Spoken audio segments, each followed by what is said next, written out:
Bir neçə gün bunu işlətdikdən sonra öz fikrimi bildirəcəm. Yəni kimsə bunu düzəltmək istəyirsə, çox güman ki, ona faydalı olar. Bunun öz mənfi xüsusiyyətləri də var, müsbət xüsusiyyətləri də var. Düzdür, müsbətləri daha çoxdur. Məsələn,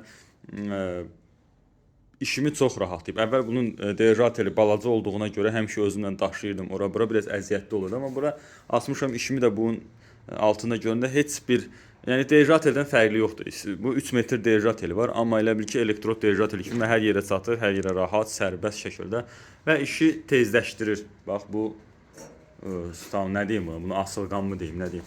Plus maqnitlərə də yer tapıldı. Həmişə orada burada olurdu, üstünə zizdibil yığılırdı. Onun öz kəlbətini də oradadır, teli kəsmək üçün falan. Bunun müsbət xüsusiyyətləri, yəni işimi tezləşdirir.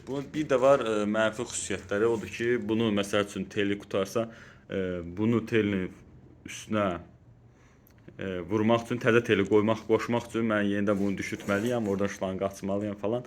Biraz belə mənfi, amma yenə də müsbət xüsusiyyətlər mənfidən daha çox üstəlir. Bir də kənarda nəsə iş görmək istəsəm alınmır. Məhsulu gətirib bu stolun üstündə görməliyəm, burada işləməliyəm. Belə.